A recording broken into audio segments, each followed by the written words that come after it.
നാളെ നടക്കുന്ന assistant prison officer പരീക്ഷ എഴുതുന്ന കൂട്ടുകാർക്ക് വേണ്ടിയുള്ള പ്രധാനപ്പെട്ട ഷുവർ ഷോട്ട് കറണ്ട് അഫയേഴ്സ് ചോദ്യങ്ങളാണ് നമ്മൾ ഇന്നത്തെ ക്ലാസ്സിലൂടെ ഡിസ്കസ് ചെയ്യാൻ പോകുന്നത്. ക്ലാസ് അവസാനം വരെ എല്ലാ കൂട്ടുകാരും കാണാൻ ശ്രമിക്കണം. ഇതിൽ നിന്ന് മാർക്ക് നിങ്ങൾക്ക് നാളത്തെ പരീക്ഷയ്ക്ക് കറണ്ട് അഫയേഴ്സ് പാർട്ടിൽ നിന്ന് ഉറപ്പായിട്ടും ചോദിക്കുന്നതാണ്. അപ്പൊ നമുക്ക് ക്ലാസ്സിലോട്ട് കടക്കാം. ഫസ്റ്റ് ക്വസ്റ്റ്യൻ, 2025 എഴുത്തച്ഛൻ പുരസ്കാരത്തിന് അർഹനായതാരാണ്? KG ശങ്കരപിള്ളയാണ്. വളരെ ഇമ്പോർട്ടന്റ് ആണ്, പഠിച്ചു വെക്കുക. 2025 എഴുത്തച്ഛൻ പുരസ്കാര ജേതാവ് ആരാണ്? KG ശങ്കരപിള്ള. 2025 വയലാർ പുരസ്കാര ജേതാവ് E സന്തോഷ് കുമാർ ആണ്. 2025 വയലാർ പുരസ്കാര ജേതാവ് E സന്തോഷ് കുമാർ ആണ്. കൃതി ഏതാണ്? തപോമയുടെ അച്ഛൻ എന്ന് പറഞ്ഞ കൃതിയാണ് കേട്ടോ. അപ്പൊ കണക്ട് ചെയ്ത് പഠിച്ചോണേ. 2025 എഴുത്തച്ഛൻ പുരസ്കാര ജേതാവ് KG ശങ്കരപിള്ള. 2025 വയലാർ പുരസ്കാര ജേതാവ് E സന്തോഷ് കുമാർ ആണ്. കൃതി തപോമയുടെ അച്ഛൻ.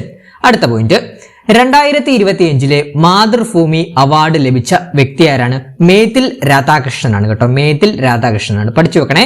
2025 മാതൃഭൂമി സാഹിത്യ പുരസ്കാരം ലഭിച്ചതാരാണ്? മേതിൽ രാധാകൃഷ്ണനാണ്. 2024 മാതൃഭൂമി സാഹിത്യ പുരസ്കാരം ലഭിച്ചത് സാറ ജോസഫിനാണ്. 2024 മാതൃഭൂമി അവാർഡ് ലഭിച്ചത് സാറ ജോസഫാണ്. അടുത്ത പോയിന്റ്, ഇന്ത്യയുടെ 53ാമത് സുപ്രീം കോടതി ചീഫ് ജസ്റ്റിസ് ആരാണ്? ജസ്റ്റിസ് സൂര്യകാന്ത് ആണ് കേട്ടോ. പഠിച്ചു വെക്കണേ. ഇന്ത്യയുടെ 53ാമതും നിലവിലെയും സുപ്രീം കോടതി ചീഫ് ജസ്റ്റിസ് ആരാണ്? ജസ്റ്റിസ് സൂര്യകാന്ത് ആണ്. കേരള ഹൈക്കോടതിയുടെ നിലവിലെ ചീഫ് ജസ്റ്റിസായി നിയമിതനായതാരാണ്? ജസ്റ്റിസ് സൗമൻ സെൻ ആണ് കേട്ടോ. പഠിച്ചു വെക്കണം. കേരള ഹൈക്കോടതി ചീഫ് ജസ്റ്റിസ് ആയി നിയമിതനായതാരാണ്? ജസ്റ്റിസ് സൗമൻ സെൻ ആണ്. അപ്പം ഇന്ത്യയുടെ 53ാമത് സുപ്രീം കോടതി ചീഫ് ജസ്റ്റിസ് ജസ്റ്റിസ് സൂര്യകാന്ത് ആണ്. കേരള ഹൈക്കോടതിയുടെ നിലവിലെ ചീഫ് ജസ്റ്റിസായി നിയമിതനായതാരാണ്? ജസ്റ്റിസ് സൗമൻ സെൻ ആണ്. ഇന്ത്യയുടെ 15ാമത് ഉപരാഷ്ട്രപതി ആരാണ്? CP രാധാകൃഷ്ണനാണ് കേട്ടോ. ഇന്ത്യയുടെ 15ാമത് ഉപരാഷ്ട്രപതി ആരാണ്? CP രാധാകൃഷ്ണനാണ്. CP രാധാകൃഷ്ണൻ, ഇദ്ദേഹം തമിഴ്നാട് സ്വദേശിയാണ് കേട്ടോ. അടുത്ത പോയിന്റ്, ISROയിലെ പ്രൊപ്പൽഷൻ ടെക്നോളജിയുടെ പിതാവ് എന്നറിയപ്പെടുന്ന 2026 പത്മശ്രീ ലഭിച്ച ബഹിരാകാശ ശാസ്ത്രജ്ഞനാരാണ്? ഡോക്ടർ MAE മുത്തുനായകമാണ് കേട്ടോ. വളരെ ഇമ്പോർട്ടന്റ് ആണ്, ഒരു മാർക്ക് പ്രതീക്ഷിക്കാം കേട്ടോ. പഠിച്ചു വെക്കണേ. ISROയുടെ പ്രൊപ്പൽഷൻ ടെക്നോളജിയുടെ പിതാവ് എന്നറിയപ്പെടുന്ന 2026 പത്മശ്രീ ലഭിച്ച ബഹിരാകാശ ശാസ്ത്രജ്ഞൻ ആരാണ്? Doctor AE മുത്തുനായകമാണ്. അടുത്ത പോയിന്റ്, ഇന്ത്യയുടെ പരമോന്നത സൈനിക ബഹുമതിയായ അശോക ചക്ര 2026 ലഭിച്ച ബഹിരാകാശ യാത്രികനാരാണ്? ശുഭാൻഷു ശുക്ലയാണ് കേട്ടോ. പഠിച്ചു വെക്കണേ. ഇന്ത്യയുടെ പരമോന്നത സൈനിക ബഹുമതിയായ അശോക ചക്ര 2026 ലഭിച്ച ബഹിരാകാശ യാത്രികനാരാണ്? ശുഭാൻഷു ശുക്ലയാണ്. ഇന്ത്യയുടെ രണ്ടാമത്തെ പരമോന്നത സൈനിക ബഹുമതിയായ കീർത്തി ചക്ര ലഭിച്ച മലയാളി ആരാണ്? പ്രശാന്ത് ബാലകൃഷ്ണനാണ് കേട്ടോ. പഠിച്ചു വെക്കണേ. ഇന്ത്യയുടെ രണ്ടാമത്തെ പരമോന്നത സൈനിക ബഹുമതിയായ കീർത്തി ചക്ര ലഭിച്ച മലയാളി പ്രശാന്ത് ബാലകൃഷ്ണനാണ്. അപ്പൊ കണക്ട് ചെയ്ത് പഠിച്ചോണേ. ഇന്ത്യയുടെ പരമോന്നത സൈനിക ബഹുമതിയായിട്ടുള്ള 2026 അശോക ചക്ര ലഭിച്ചത് ശുഭാൻഷു ശുക്ലയ്ക്കാണെങ്കിൽ ഇന്ത്യയുടെ രണ്ടാമത്തെ പരമോന്നത സൈനിക ബഹുമതിയായ കീർത്തി ചക്ര ലഭിച്ച മലയാളി ആരാണ്? പ്രശാന്ത് ബാലകൃഷ്ണനാണ്. അടുത്ത പോയിന്റ്, ഇന്ത്യയുടെ മിസൈൽ വനിത എന്നറിയപ്പെടുന്ന ഏത് ശാസ്ത്രജ്ഞയ്ക്കാണ് 2024 കേരള ശാസ്ത്ര പുരസ്കാരം ലഭിച്ചത്? ഡോക്ടർ ടെസി തോമസിനാണ് കേട്ടോ. പഠിച്ചു വെക്കണേ. ഡോക്ടർ ടെസി തോമസ് ആണ്. അപ്പം ഒന്നുകൂടെ പറയാം. ഇന്ത്യയുടെ മിസൈൽ വനിത എന്നറിയപ്പെടുന്ന ഏത് ശാസ്ത്രജ്ഞയ്ക്കാണ് 2024 കേരള ശാസ്ത്ര പുരസ്കാരം ലഭിച്ചത്? ഡോക്ടർ ടെസി തോമസിനാണ് ലഭിച്ചത്. അടുത്ത പോയിന്റ്, 2026 ജനുവരി 12 വിക്ഷേപിച്ച ISROയുടെ ഏതു ദൗത്യമാണ് പരാജയപ്പെട്ടത്? PSLV C62 ആണ്. C62 ആണ് കേട്ടോ. അപ്പൊ പഠിച്ചു വെക്കണേ, ഇമ്പോർട്ടന്റ് ആണ്. 2026 ജനുവരി 12 വിക്ഷേപിച്ച ISROയുടെ ഏത് ദൗത്യമാണ് പരാജയപ്പെട്ടത്? PSLV C62 ആണ്. അടുത്ത പോയിന്റ്, 68ാമത് ഗ്രാമി പുരസ്കാര വേദിയിൽ audio book narration story telling വിഭാഗത്തിൽ പുരസ്കാരം നേടിയ ലോക നേതാവ് ആരാണ്? ദലൈലാമയാണ് കേട്ടോ. അപ്പൊ ഒന്നുകൂടെ പറയാം. 68ാമത് ഗ്രാമി പുരസ്കാര വേദിയിൽ audio book narration and story telling വിഭാഗത്തിൽ പുരസ്കാരം നേടിയ ലോക നേതാവ് ആരാണ്? ദലൈലാമയാണ് കേട്ടോ. ദലൈലാമയാണ്. ഇന്ത്യയുടെ അറ്റോർണി ജനറലായി വീണ്ടും നിയമിതനായത് ആരാണ്? ആർ വെങ്കിട്ടരമണിയാണ്. ഇന്ത്യയുടെ അറ്റോർണി ജനറലായി വീണ്ടും നിയമിതനായത് ആരാണ്? ആർ വെങ്കിട്ടരമണിയാണ്. 2025 ചൈനയെ മറികടന്ന് ലോകത്ത് ഏറ്റവും കൂടുതൽ അരി ഉൽപ്പാദിപ്പിക്കുന്ന രാജ്യമായി മാറിയ രാജ്യം നമ്മുടെ ഇന്ത്യയാണ് കേട്ടോ. അപ്പൊ 2025 ചൈനയെ മറികടന്ന് ലോകത്ത് ഏറ്റവും കൂടുതൽ അരി ഉൽപ്പാദിപ്പിക്കുന്ന രാജ്യമായി മാറിയ രാജ്യം നമ്മുടെ ഇന്ത്യയാണ്. വോട്ടർ പട്ടികയിലെ തീവ്ര പുനഃപരിശോധനയ്ക്കായിട്ടുള്ള SIR സ്പെഷ്യൽ ഇന്റൻസീവ് റിവിഷൻ അടിസ്ഥാനമാക്കി ഇന്ത്യയിലെ ആദ്യ തെരഞ്ഞെടുപ്പ് നടന്ന സംസ്ഥാനം ഏതാണ്? ബീഹാർ ആണ് കേട്ടോ. അപ്പൊ പഠിച്ചു നോക്കണം. വോട്ടർ പട്ടികയിലെ തീവ്ര പുനഃപരിശോധനയ്ക്കായ ഉള്ള SIR അടിസ്ഥാനമാക്കി ഇന്ത്യയിലെ ആദ്യ തെരഞ്ഞെടുപ്പ് നടന്ന സംസ്ഥാനം ബീഹാർ ആണ് കേട്ടോ. ബീഹാർ. അപ്പൊ ഈ SIR എന്താണെന്നൊക്കെ ഫുൾ ഫോം പരീക്ഷയ്ക്ക് ചോദിക്കാം. SIR എന്ന് പറഞ്ഞാൽ സ്പെഷ്യൽ ഇന്റൻസീവ് റിവിഷൻ ആണ് കേട്ടോ. SIR എന്താണ്? സ്പെഷ്യൽ ഇന്റൻസീവ് റിവിഷൻ ആണ്. അടുത്ത ചോദ്യം, 2026 പത്മവിഭൂഷൺ പുരസ്കാരം ലഭിച്ചവർ ആരൊക്കെയാണ്? 5 പേർക്കാണ് ലഭിച്ചത്. VS അച്യുതാനന്ദൻ, നമ്മുടെ മുൻ കേരള മുഖ്യമന്ത്രിയായിട്ടുള്ള VS അച്യുതാനന്ദൻ മരണാനന്തരമാണ് VS അച്യുതാനന്ദൻ. അതോടൊപ്പം തന്നെ ജസ്റ്റിസ് KT തോമസ്, മലയാളിയാണ് ജസ്റ്റിസ് KT തോമസ്. അദ്ദേഹത്തിനും പൊതു വർക്കിനാണ് ലഭിച്ചത് കേട്ടോ. അപ്പൊ പബ്ലിക് സർവീസിനാണ് ജസ്റ്റിസ് KT തോമസിന് ലഭിച്ചത്. അതോടൊപ്പം തന്നെ മലയാളിയാണ് P നാരായണൻ. സാഹിത്യം വിദ്യാഭ്യാസ മേഖലയിൽ നിന്നാണ് ലഭിച്ചത്. മലയാളിയാണ്. അടുത്തയാള് ധർമ്മേന്ദ്ര സിംഗ് ഡിയോള്, കലാമേഖലയിൽ നിന്നാണ്, ബോളിവുഡ് നടനാണ്, മഹാരാഷ്ട്ര സ്വദേശിയാണ്. അടുത്തയാള് N രാജമാണ്. N രാജൻ കലാവിഭാഗത്തിൽ നിന്നാണ്. ഇവർക്ക് ലഭിച്ചത് ഉത്തർപ്രദേശ് സ്വദേശിയാണ് കേട്ടോ. അപ്പോൾ പഠിച്ചു വെക്കണം. 2026 പത്മവിഭൂഷൺ പുരസ്കാരം 5 പേർക്കാണ് ലഭിച്ചത്. 5 പേരിൽ 3 പേരും മലയാളികളാണ്. പഠിച്ചു വെക്കണം. ഒന്നാമത്തെ ആള് VS അച്യുതാനന്ദൻ, രണ്ടാമത്തെ ആള് ജസ്റ്റിസ് KT തോമസ്, മൂന്നാമത്തെ ആള് P നാരായണൻ. ഇവർ 3 പേരും മലയാളികളാണ്. ഇവരെ കൂടാതെ തന്നെ ധർമ്മേന്ദ്ര സിംഗ് ഡിയോള് കലാവിഭാഗത്തിൽ നിന്ന് മഹാരാഷ്ട്ര സ്വദേശി, ബോളിവുഡ് ആക്ടർ കൂടിയായിരുന്നു ധർമ്മേന്ദ്ര ഡിയോള്. മരണാനന്തരമാണ് ലഭിച്ചത്. അതോടൊപ്പം തന്നെ N രാജൻ കലാവിഭാഗത്തിൽ നിന്നാണ്. N രാജൻ ഉത്തർപ്രദേശ് സ്വദേശിയാണ്. അപ്പോൾ 2026 പത്മവിഭൂഷൺ പുരസ്കാരം ലഭിച്ച മലയാളികളുടെ എണ്ണം ചോദിക്കുകയാണ് 3. മരണാനന്തരം ലഭിച്ചത് 2 പേരാണ്. VS അച്യുതാനന്ദനും ധർമ്മേന്ദ്ര സിംഗ് ഡിയോളുമാണ് കേട്ടോ. പഠിച്ചു വെക്കണേ. അടുത്ത പോയിന്റ്, 2026 പ്രഖ്യാപിച്ച പത്മഭൂഷൺ പുരസ്കാരങ്ങളിൽ കേരളത്തിൽ നിന്ന് അർഹരായവരാരെല്ലാമാണ്? ഒന്ന് നമ്മുടെ മമ്മൂട്ടിയും പിന്നെ വെള്ളാപ്പള്ളി നടേശനുമാണ്. മമ്മൂട്ടി അറിയാലോ, കലാവിഭാഗത്തിൽ നിന്നും, വെള്ളാപ്പള്ളി നടേശൻ സോഷ്യൽ സർവീസിൽ നിന്നാണ്. അതായത് അദ്ദേഹമാണ് SNDPയുടെ നിലവിലെ ജനറൽ സെക്രട്ടറി വെള്ളാപ്പള്ളി നടേശനാണ്. അപ്പോൾ പഠിച്ചു വെക്കണം. 2026 പത്മഭൂഷൺ പുരസ്കാരങ്ങൾ കേരളത്തിൽ നിന്ന് ലഭിച്ചവരാരൊക്കെയാണ്? 2 പേരാണ്, മമ്മൂട്ടിയും വെള്ളാപ്പള്ളി നടേശൻ. ടോട്ടൽ പത്മഭൂഷൺ പുരസ്കാരങ്ങൾ 13 ലഭിച്ചിട്ടുണ്ട് കേട്ടോ.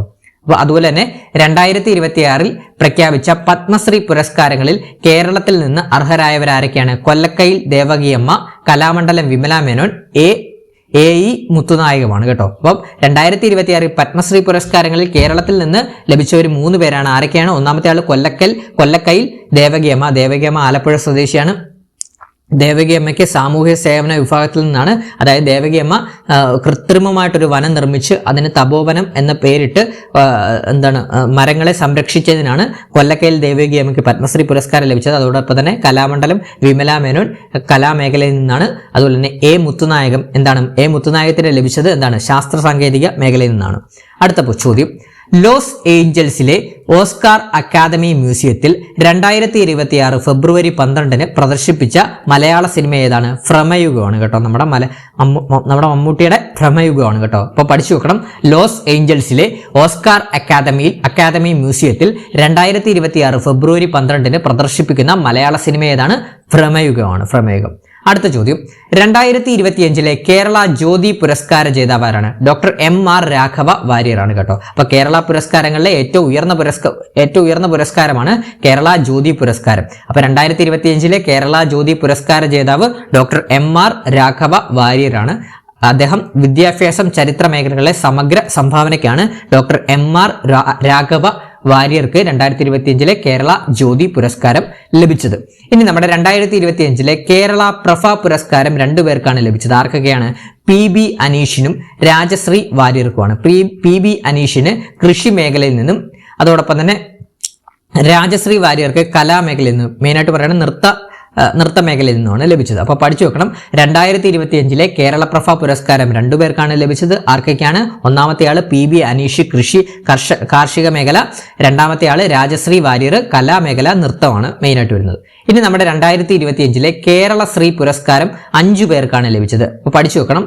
ആദ്യത്തെ ആള് ശശികുമാർ മാധ്യമരംഗം. അപ്പോൾ പരീക്ഷയ്ക്ക് ചോദിക്കാം 2025 കേരള ശ്രീ പുരസ്കാരത്തിൽ മാധ്യമ മേഖലയിൽ നിന്ന് ലഭിച്ചത് ആർക്കാണെന്ന് ചോദിക്കാം. ആർക്കാണ്? ശശികുമാർ ആണ് കേട്ടോ. ശശികുമാർ മാധ്യമരംഗം. അതോടൊപ്പം തന്നെ ഷഹൽ ഹസൻ മുസ്ലിയാർ വിദ്യാഭ്യാസ മേഖല, അതുപോലെ തന്നെ MK വിമൽ ഗോവിന്ദ് സ്റ്റാർട്ടപ്പ് മേഖല, ജിലുമോൾ മാരിയറ്റ് തോമസ് അതായത് സാമൂഹ്യ സേവനമാണ്. ജിലുമോൾ മാരിയറ്റ് തോമസ് സാമൂഹ്യ സേവനമാണ്. അഭിലാഷ് ടോമി കായികമാണ്. ഞാൻ ഒന്നുകൂടെ പറയാം. 2025 കേരള ജ്യോതി പുരസ്കാരം ഡോക്ടർ MR രാഘവ വാര്യർ വിദ്യാഭ്യാസം ചരിത്രത്തിലെ സമഗ്ര സംഭാവനയ്ക്ക്. 2025 കേരള പ്രഭ പുരസ്കാരം 2 പേർക്കാണ്. PB അനീഷ് കാർഷിക മേഖല, അതുപോലെ തന്നെ രാജശ്രീ വാര്യർ കലാമേഖല. 2025 കേരള ശ്രീ പുരസ്കാരം 5 പേർക്കാണ് ലഭിച്ചത്.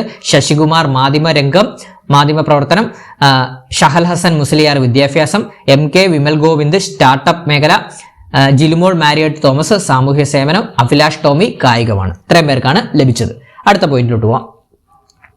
അടുത്ത ചോദ്യം, 12ാം കേരള ശമ്പള പരിഷ്കരണ കമ്മീഷന്റെ അധ്യക്ഷനാരാണ്? ഡോക്ടർ VP ജോയി ആണ് കേട്ടോ. പഠിച്ചു നോക്കണേ. 12ാം കേരള ശമ്പള പരിഷ്കരണ കമ്മീഷൻ അധ്യക്ഷൻ ഡോക്ടർ VP ജോയി ആണ്. കേരള സംസ്ഥാന ചലച്ചിത്ര അക്കാദമിയുടെ നിലവിലെ ചെയർമാൻ ആരാണ്? റസൂൽ പൂക്കുട്ടിയാണ് കേട്ടോ. പഠിച്ചു നോക്കണേ. കേരള സംസ്ഥാന ചലച്ചിത്ര അക്കാദമിയുടെ നിലവിലെ ചെയർമാൻ ആരാണ്? റസൂൽ പൂക്കുട്ടിയാണ്. കേരള സംസ്ഥാന ചലച്ചിത്ര അക്കാദമിയുടെ നിലവിലെ വൈസ് ചെയർപേഴ്സൺ ആരാണ്? കുക്കു പരമേശ്വരനാണ് കേട്ടോ. അപ്പൊ എന്താണ്? കേരള സംസ്ഥാന ചലച്ചിത്ര അക്കാദമിയുടെ നിലവിലെ വൈസ് ചെയർപേഴ്സൺ കുക്കു പരമേശ്വരനാണ്. 2026 21ാമത് G20 ഉച്ചകോടിക്ക് വേദിയാകുന്നത് മിയാമി അമേരിക്കയാണ് കേട്ടോ. 2026 21ാമത് G20 ഉച്ചകോടിക്ക് വേദിയാകുന്നത് എവിടെയാണ്? Miami America. 2025 20ാമത് G20 ഉച്ചകോടിക്ക് വേദിയായത് ജോഹന്നാസ്ബർഗ് ദക്ഷിണാഫ്രിക്ക. 2026 നടക്കുന്ന ഫിഫ ലോകകപ്പിന്റെ വേദി എവിടെയൊക്കെയാണ്? അമേരിക്ക, മെക്സിക്കോ, കാനഡയാണ് കേട്ടോ. അപ്പൊ 2026 നടക്കുന്ന ഫിഫ ലോകകപ്പ് ഫുട്ബോളിന്റെ വേദി അമേരിക്ക, മെക്സിക്കോ, കാനഡയാണ്. അടുത്ത പോയിന്റ്, 2026 നടക്കുന്ന ഫിഫ ലോകകപ്പിനുള്ള പന്തിന്റെ ഔദ്യോഗിക പേരാണ് ട്രിയോണ്ട എന്നാണ് കേട്ടോ. പരീക്ഷയ്ക്ക് ചോദിക്കാമേ. 2026 നടക്കുന്ന ഫിഫ ലോകകപ്പ് ഫുട്ബോളിന്റെ ആ ഒരു പന്തിന്റെ പേരാണ്, ഔദ്യോഗിക പേരാണ് ട്രിയോണ്ട എന്ന് പറഞ്ഞത്. അഡിഡാസ് കമ്പനിയാണ് നിർമ്മിക്കുന്നത്. അതിന് അവരിട്ട ഔദ്യോഗിക പേരാണ് ട്രിയോണ്ട. അടുത്ത ചോദ്യം, രാജ്യത്തെ ആദ്യ മാനസികാരോഗ്യ അംബാസിഡറായി നിയമിതയായത് ആരാണ്? ദീപിക പദുക്കോൺ ആണ് കേട്ടോ. നമ്മുടെ ബോളിവുഡ് നടിയായിട്ടുള്ള ദീപിക പദുക്കോൺ ആണ്. അപ്പൊ പഠിച്ചു വെക്കുക. രാജ്യത്തെ ആദ്യ മാനസികാരോഗ്യ അംബാസിഡറായി നിയമിതയായത് ദീപിക പദുക്കോൺ ആണ്. കേരളത്തിലെ ആദ്യ സമ്പൂർണ്ണ സാമ്പത്തിക സാക്ഷരതാ മുനിസിപ്പാലിറ്റി ഏതാണ്? ശ്രീകണ്ഠാപുരമാണ് കേട്ടോ. അപ്പൊ കേരളത്തിലെ ആദ്യ സമ്പൂർണ്ണ സാമ്പത്തിക സാക്ഷരതാ മുനിസിപ്പാലിറ്റി ഏതാണ്? ശ്രീകണ്ഠാപുരമാണ്. 2026 ജനുവരിയിൽ കേരളത്തിന്റെ സംസ്ഥാന സൂക്ഷ്മജീവിയായി പ്രഖ്യാപിച്ചത് ഏതിനെയാണ്? ബാസിലസ് സബ്റ്റിലിസസ് ആണ് കേട്ടോ. പഠിച്ചു നോക്കണം. 2026 ജനുവരിയിൽ കേരളത്തിന്റെ സംസ്ഥാന സൂക്ഷ്മജീവിയായി പ്രഖ്യാപിച്ചത് ബാസിലസ് സബ്റ്റിലിസസ് ആണ്. 2025 രമൺ മാഗ്സസെ പുരസ്കാരം നേടിയ ഇന്ത്യൻ സന്നദ്ധ സംഘടന ഏതാണ്? എഡ്യൂക്കേറ്റ് ഗേൾസ് എന്ന് പറഞ്ഞ സംഘടനയാണ്. സ്ഥാപിച്ചത് സഫീന ഹുസൈൻ ആണ്. 2007 സ്ഥാപിതമായത് കേട്ടോ. പഠിച്ചു വെക്കണം, ഇമ്പോർട്ടന്റ് ആണ്. അപ്പൊ 2025 രമൺ മാഗ്സസെ പുരസ്കാരം നേടിയ ഇന്ത്യൻ സന്നദ്ധ സംഘടന ഏതാണ്? എഡ്യൂക്കേറ്റ് ഗേൾസ് എന്ന് പറഞ്ഞ സംഘടനയാണ്. സ്ഥാപിച്ചത് സഫീന ഹുസൈൻ ആണ്. 2007 സ്ഥാപിച്ചത്. അടുത്ത ചോദ്യത്തിലോട്ട് പോകുന്നതിന് മുമ്പ് നമ്മുടെ ഡെയിലി കറണ്ട് അഫയേഴ്സ് ബാച്ചിനെ കുറിച്ച് നിങ്ങൾക്ക് മുമ്പിലൊന്ന് പറയാൻ വേണ്ടിയാണ്. അതായത് നമ്മളൊരു ഡെയിലി കറണ്ട് അഫയേഴ്സ് ബാച്ച് നമ്മൾ സ്റ്റാർട്ട് ചെയ്തിട്ടുണ്ട് ടെലഗ്രാമിൽ.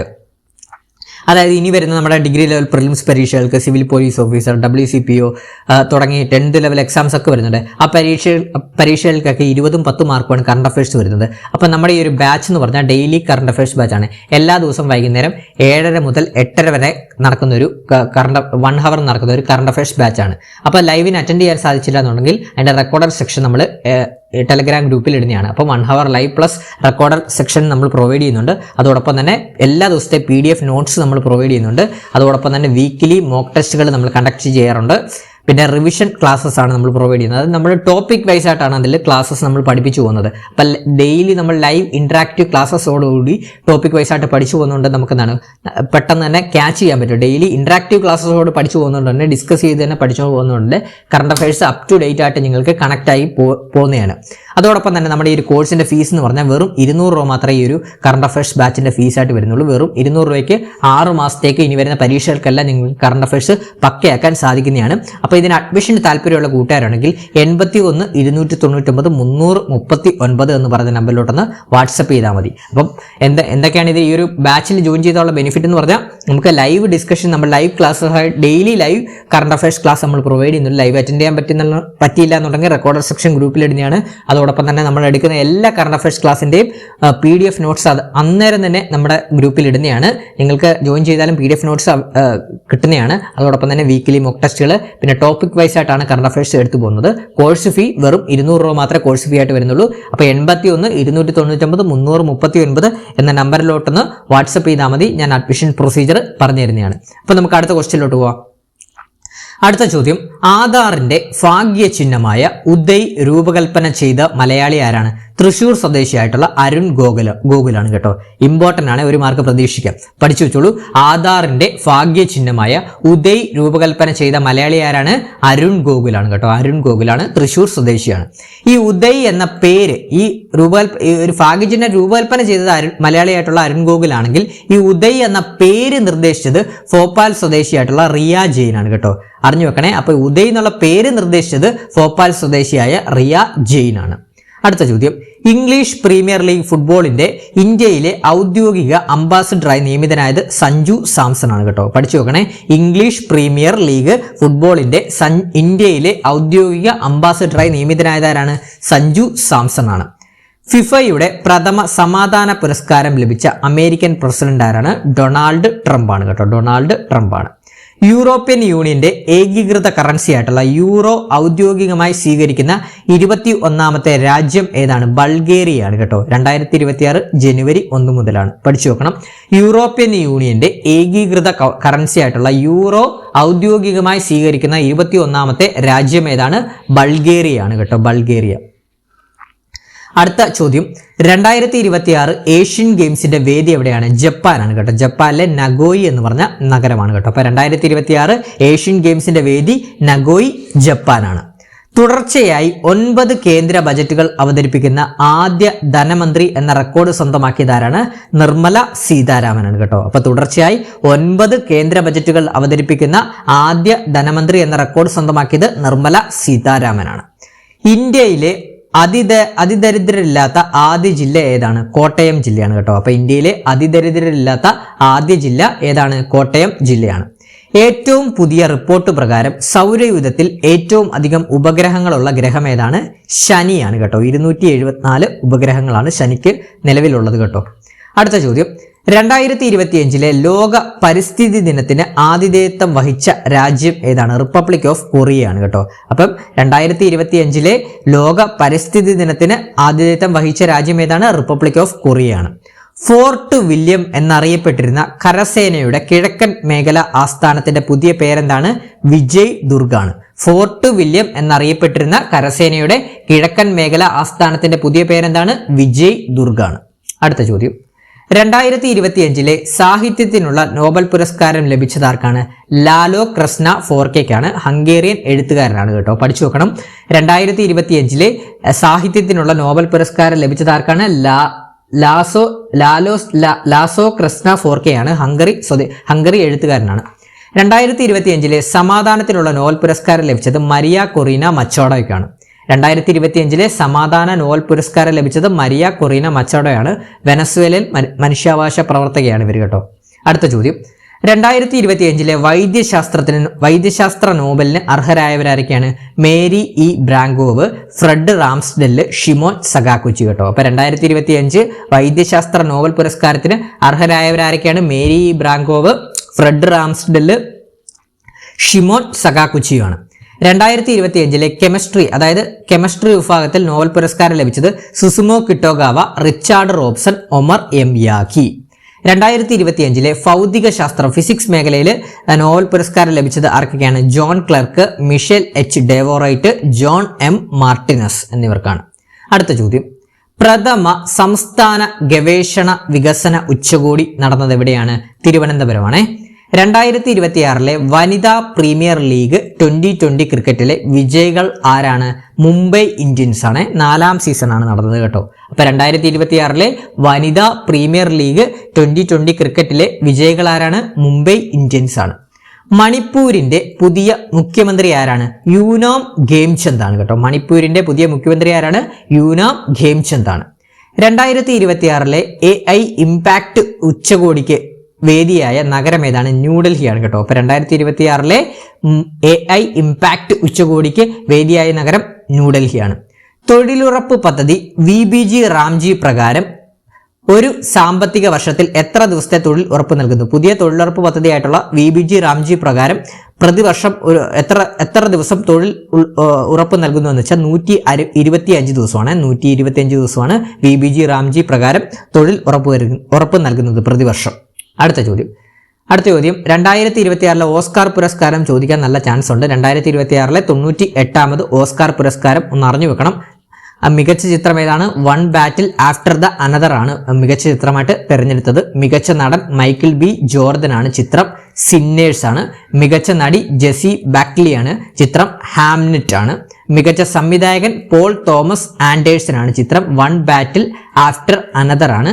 നമ്മുടെ ഈ ഒരു പുരസ്കാരത്തെ കുറിച്ച് കംപ്ലീറ്റ് ഒരു ക്ലാസ് നമ്മൾ യൂട്യൂബിൽ ഇട്ടിട്ടുണ്ട്, അതൊന്ന് കാണാൻ ശ്രമിക്കും. അതുപോലെ നോബൽ പ്രൈസ്, ഓസ്കാർ പുരസ്കാരം, ഫിലിം അവാർഡ്സ് ഒക്കെ നമ്മുടെ ഈ ഒരു പ്ലേലിസ്റ്റിൽ കയറി കഴിഞ്ഞാൽ നിങ്ങൾക്ക് കാണാൻ സാധിക്കുന്നതാണ് കേട്ടോ. അപ്പം ഞാൻ ബേസ് ആയിട്ടുള്ള കാര്യങ്ങളെ പറഞ്ഞു പോകുന്നുള്ളൂ. റിവിഷൻ ബേസ് ചെയ്തുള്ള CA ക്ലാസ് ആണ്. അതുപോലെ തന്നെ 98ാമത് ഓസ്കാർ പുരസ്കാരത്തിൽ അറിഞ്ഞിരിക്കേണ്ടത് വൺ ബാറ്റിൽ ആഫ്റ്റർ അനദർ എന്ന ചിത്രത്തിന് 6 പുരസ്കാരങ്ങൾ നേടി. അതോടൊപ്പം തന്നെ സിന്നേഴ്സ് എന്ന ചിത്രം 16 വിഭാഗങ്ങളിൽ നാമനിർദ്ദേശം ചെയ്യപ്പെട്ട് ചരിത്രം കുറിച്ചു കേട്ടോ. അപ്പോൾ ഏറ്റവും കൂടുതൽ ഓസ്കാർ ചരിത്രത്തിൽ തന്നെ ഏറ്റവും കൂടുതൽ നാമനിർദ്ദേശം ചെയ്യപ്പെട്ട ചിത്രം ഏതാണ്? സിന്നേഴ്സ് ആണ്. 16 വിഭാഗങ്ങളിൽ നോമിനേഷൻസ് കൊടുത്ത ചിത്രമായിട്ട് ചരിത്രം കുറിച്ചു. അതുപോലെ തന്നെ ഓട്ടം ഡുറാൾഡ് ആർക്കപ്പാവ് മികച്ച ഛായാഗ്രഹണത്തിനുള്ള ഓസ്കാർ പുരസ്കാരം നേടുന്ന ആദ്യ വനിതയായി. പരീക്ഷയ്ക്ക് ചോദിക്കാം. മികച്ച ഛായാഗ്രഹണത്തിനുള്ള ഓസ്കാർ പുരസ്കാരം നേടുന്ന ആദ്യ വനിതയായി മാറിയതാരാണ്? ഓട്ടം ഡുറാൾഡ് ആർക്കപ്പോവാണ്. ചിത്രം സിന്നേഴ്സ് ആണ്. മികച്ച ആനിമേഷൻ ചിത്രമായി K-pop ഡെമൺ ഹണ്ടേഴ്സിനെ തിരഞ്ഞെടുത്തു കേട്ടോ. മികച്ച ആനിമേഷൻ ചിത്രം K-pop ഡെമൺ ഹണ്ടേഴ്സ് ആണ് കേട്ടോ. അടുത്ത ചോദ്യത്തിലോട്ട് പോവാം.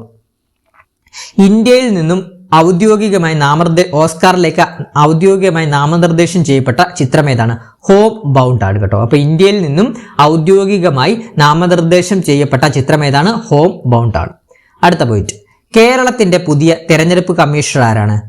KG സനൽകുമാറാണ്. കേരളത്തിന്റെ പുതിയ കേരളത്തിന്റെ പുതിയ സംസ്ഥാന തെരഞ്ഞെടുപ്പ് കമ്മീഷണറാണ് KG സനൽകുമാറാണ്. അതുപോലെ തന്നെ കേന്ദ്ര തെരഞ്ഞെടുപ്പ് കമ്മീഷണറാണ് ജ്ഞാനേഷ് കുമാറാണ്. നിലവിലെ കേന്ദ്ര തെരഞ്ഞെടുപ്പ് കമ്മീഷണർ ജ്ഞാനേഷ് കുമാറാണ്. കേരളത്തിന്റെ തെരഞ്ഞെടുപ്പ് ഓഫീസർ ആരാണെന്ന് ചോദിക്കാം. അതായത് കേരളത്തിന്റെ ഇലക്ഷൻ കമ്മീഷന്റെ ഓഫീസർ ആരാണെന്ന് ചോദിക്കാം. ഓഫീസർ ആരാണ്? രത്തൻ U. ഖേൽക്കർ ആണ് കേട്ടോ. അടുത്ത പോയിന്റ്, കേരള സംസ്ഥാന വയോജന കമ്മീഷന്റെ പ്രഥമ ചെയർമാൻ ആരാണ്? Advocate K. സോമപ്രസാദ് ആണ്. കേരള സംസ്ഥാന വയോജന കമ്മീഷന്റെ പ്രഥമ ചെയർമാൻ അഡ്വക്കേറ്റ് K. സോമപ്രസാദ് ആണ്. കേരള സംസ്ഥാന സ്പോർട്സ് കൗൺസിലിന്റെ പ്രസിഡന്റായി നിയമിതനായത് VP സാനു ആണ്. അപ്പൊ നിലവിലെ കേരള സംസ്ഥാന സ്പോർട്സ് കൗൺസിലിന്റെ പ്രസിഡന്റ് ആരാണ്? VP സാനു ആണ്. കേന്ദ്ര മുഖ്യ വിവരാവകാശ കമ്മീഷണറായി ചുമതലയേറ്റതാരാണ്? രാജ്കുമാർ ഗോയലാണ് കേട്ടോ. അപ്പൊ നിലവിലെ കേന്ദ്ര മുഖ്യ വിവരാവകാശ കമ്മീഷണറാണ് രാജ്കുമാർ ഗോയലാണ്. നിലവിലെ കേന്ദ്ര മുഖ്യ വിവരാവകാശ കമ്മീഷണറാണ് രാജ്കുമാർ ഗോയലാണ്. അതുപോലെ തന്നെ കേരളത്തിലെ നിലവിലെ മുഖ്യ വിവരാവകാശ കമ്മീഷണർ V. ഹരിനായരാണ് കേട്ടോ. അടുത്ത പോയിന്റ്, കേന്ദ്ര വിവരാവകാശ കമ്മീഷണർ പദവിയിലെത്തുന്ന ആദ്യ മലയാളിയാരാണ്? PR രമേശ് ആണ്. അതായത് കേന്ദ്ര വിവരാവകാശ കമ്മീഷനിൽ അംഗമായി എത്തുന്ന ആദ്യ മലയാളി ആരാണ്? PR രമേശ് ആണ്. അടുത്ത പോയിന്റ്, നീതി ആയോഗിന്റെ നിലവിലെ ഇടക്കാല CEO നിയമിതനായത് ആരാണ്? നിധി ചിബ്ബാർ ആണ് കേട്ടോ. അപ്പൊ നീതി ആയോഗിന്റെ നിലവിലെ CEO ആരാണ്? നിധി ചിബ്ബാർ ആണ്. ഇറാന്റെ പുതിയ പരമോന്നത നേതാവായി തിരഞ്ഞെടുത്തത് ആരെയാണ്? മൊജ്തബ ഖമേനിയാണ് കേട്ടോ. അപ്പൊ ഇറാന്റെ പുതിയ പരമോന്നത നേതാവായി തിരഞ്ഞെടുത്തത് ആരെയാണ്? മൊജ്തബ ഖമേനിയാണ്. അതോടൊപ്പം തന്നെ അമേരിക്കൻ ഇസ്രായേൽ ആക്രമണങ്ങളിൽ കൊല്ലപ്പെട്ട ഇറാന്റെ പരമോന്നത നേതാവ് ആരാണെന്ന് പരീക്ഷയ്ക്ക് ചോദിക്കാം. ആരാണ്? അയത്തുള്ള അലി ഖമേനിയാണ് മരിച്ചതിന് ശേഷം ഇറാന്റെ പുതിയ പരമോന്നത നേതാവായി തിരഞ്ഞെടുത്തത് മൊജ്തബ ഖമേനിയാണ്. അടുത്ത ചോദ്യം, ജപ്പാന്റെ നിലവിലെ പ്രഥമ വനിതാ പ്രധാനമന്ത്രി ആരാണ്? സനൈ തക്കായിച്ചിയാണ് കേട്ടോ. അപ്പൊ ജപ്പാന്റെ നിലവിലെ പ്രഥമ വനിതാ പ്രധാനമന്ത്രി ആരാണ്? സനൈ തക്കൈച്ചിയാണ്. അടുത്ത ചോദ്യം, ബംഗ്ലാദേശിന്റെ നിലവിലെ പ്രധാനമന്ത്രി ആരാണ്? താരിഖ് റഹ്മാനാണ്. ബംഗ്ലാദേശിന്റെ നിലവിലെ പ്രധാനമന്ത്രി താരിഖ് റഹ്മാനാണ്. ന്യൂയോർക്ക് സിറ്റിയുടെ മേയറായി നിയമിതനാവുന്ന ഇന്ത്യൻ വംശജനാരാണ്? സൊഹ്റാൻ മംതാനിയാണ് കേട്ടോ. ന്യൂയോർക്ക് സിറ്റിയുടെ മേയറായി നിയമിതനായ ആദ്യ ഇന്ത്യൻ വംശജനാരാണ്? സൊഹ്റാൻ മംതാനിയാണ്. അതോടൊപ്പം തന്നെ ന്യൂയോർക്ക് സിറ്റിയുടെ മേയറാവുന്ന ആദ്യ മുസ്ലിം കൂടിയാണ് സൊഹ്റാൻ മംതാനി. അടുത്ത ചോദ്യം, 2025 ഓടക്കുഴൽ പുരസ്കാര ജേതാവ് EP രാജഗോപാലനാണ്. സാഹിത്യ വിമർശകനായിട്ടുള്ള EP രാജഗോപാലനാണ്. അദ്ദേഹത്തിന്റെ ഉൾക്കഥ എന്ന സാഹിത്യ വിമർശന ഗ്രന്ഥത്തിനാണ് ഈ ഒരു പുരസ്കാരം ലഭിച്ചത്. പഠിച്ചു വെക്കണേ. 2025 ഓടക്കുഴൽ പുരസ്കാര ജേതാവ് EP രാജഗോപാലനാണ്. അദ്ദേഹത്തിന്റെ ഉൾക്കഥ എന്ന സാഹിത്യ വിമർശന ഗ്രന്ഥത്തിനാണ് ഈ ഒരു പുരസ്കാരം ലഭിച്ചത്. അടുത്ത ചോദ്യം, 2026 ഹരിവരാസന പുരസ്കാര ജേതാവ് നാദസ്വര വിദ്വാൻ തിരുവിഴ ജയശങ്കറാണ്. 2026 ഹരിവരാസന പുരസ്കാര ജേതാവ് ആരാണ്? നാദസ്വര വിദ്വാൻ തിരുവിഴ ജയശങ്കറാണ്. 2025 പത്മപ്രഭ പുരസ്കാര ജേതാവ് ആലംകോട് ലീലാകൃഷ്ണൻ. 2025 പത്മപ്രഭ പുരസ്കാര ജേതാവ് ആലംകോട് ലീലാകൃഷ്ണൻ. 2026 തകഴി പുരസ്കാര ജേതാവ് സേതുവാണ്. 2026 തകഴി പുരസ്കാര ജേതാവ് സേതു. 2026 കടമ്പനിട്ട രാമകൃഷ്ണൻ പുരസ്കാര ജേതാവ് ഏഴാച്ചേരി രാമചന്ദ്രൻ. 2026 കടമ്പനിട്ട രാമകൃഷ്ണൻ പുരസ്കാര ജേതാവ് ആരാണ്? ഏഴാച്ചേരി രാമചന്ദ്രൻ. 2025 ONV സാഹിത്യ പുരസ്കാര ജേതാവ് N പ്രഭാവർമ്മയാണ്. 2025 ONV സാഹിത്യ പുരസ്കാരം ആർക്കാണ് ലഭിച്ചത്? N പ്രഭാവർമ്മയാണ്. 2025 ഇന്റർനാഷണൽ ബുക്കർ പ്രൈസ് പുരസ്കാരം ലഭിച്ചതാർക്കാണ്? ബാനു മുഷ്താഖിനാണ്. കൃതി ഏതാണ്? ഹാർട്ട് ലാമ്പ് എന്ന് പറഞ്ഞ കൃതിയാണ്. കന്നഡ എഴുത്തുകാരിയാണ് ബാനു മുഷ്താഖ്. ഈ ഹാർട്ട് ലാമ്പ് എന്ന് പറഞ്ഞ കൃതി കന്നഡയിൽ നിന്നും ഇംഗ്ലീഷിലേക്ക് വിവർത്തനം അഥവാ ട്രാൻസ്ലേറ്റ് ചെയ്തത് ദീപ ബസ്തിയാണ് കേട്ടോ. ദീപ ബസ്തിയാണ്. 37ാമത് ജിമ്മി ജോർജ് ഫൗണ്ടേഷൻ പുരസ്കാരത്തിന് അർഹനായതാരാണ്? എൽദോസ് പോൾ ആണ് കേട്ടോ. എൽദോസ് പോൾ ആണ്. എൽദോസ് പോൾ ട്രിപ്പിൾ ജംപ് താരമാണ്. അതുപോലെ തന്നെ 2022 എൽദോസ് പോളിന് അർജുന പുരസ്കാരം ലഭിച്ചത് കേട്ടോ. അപ്പൊ ഇത്രയും കാര്യങ്ങൾ അറിഞ്ഞിരിക്കണം. പ്രധാനപ്പെട്ട പരീക്ഷയ്ക്ക് ചോദിക്കാൻ സാധ്യതയേറിയ കറണ്ട് അഫയർ ചോദ്യങ്ങളാണ് നമ്മൾ നിങ്ങൾക്ക് മുമ്പിൽ അവതരിപ്പിച്ചത്. ക്ലാസ് ഇഷ്ടപ്പെട്ടിട്ടുണ്ടെങ്കിൽ ലൈക്ക് ചെയ്യാനും അഭിപ്രായങ്ങൾ കമന്റ് ബോക്സിൽ രേഖപ്പെടുത്താനും ആദ്യമായിട്ട് കാണുന്ന കൂട്ടുകാരുണ്ടെങ്കിൽ ഒന്ന് സബ്സ്ക്രൈബ് ചെയ്യാനും ഹൈപ്പ് ചെയ്യാനും മറക്കരുത്. മാക്സിമം എല്ലാവരും ഒന്ന് സപ്പോർട്ട് ചെയ്യണേ. അതോടൊപ്പം തന്നെ ഡെയിലി കറണ്ട് അഫയേഴ്സ് ബാച്ചിൽ ജോയിൻ ചെയ്യാൻ താല്പര്യമുള്ളവരുണ്ടെങ്കിൽ ആ നമ്പറിലോട്ടൊന്ന് വാട്സപ്പ് ചെയ്താൽ മതി. അപ്പോൾ പുതിയൊരു ക്ലാസ്സുമായിട്ട് നമ്മൾ ഉടനെ തന്നെ എത്തുന്നതാണ്. അപ്പോൾ ഈ ഒരു ക്ലാസ്സിൽ നിന്ന് ഉറപ്പായിട്ടും പരീക്ഷയ്ക്ക് ചോദ്യങ്ങൾ ചോദിക്കുമെന്ന് എനിക്ക് നല്ല പ്രതീക്ഷയുണ്ട്. അപ്പോൾ മാക്സിമം എല്ലാവരും ലൈക്ക് ചെയ്തും സബ്സ്ക്രൈബ് ചെയ്തും കമൻറ്റ് ചെയ്തും ഒന്ന് സപ്പോർട്ട് ചെയ്യണേ. ബാക്കിയുള്ള കൂട്ടുകാർക്കൂടെ ഒന്ന് ഷെയർ ചെയ്യാനും ഹൈപ്പ് ചെയ്യാനും മറക്കരുതേ. ക്ലാസ് അവസാനം വരെ കണ്ട എല്ലാ കൂട്ടുകാർക്കും താങ്ക് യു ഓൾ. അതുപോലെ തന്നെ നാളത്തെ പരീക്ഷയ്ക്ക് എല്ലാവർക്കും ഓൾ ദി ബെസ്റ്റ്.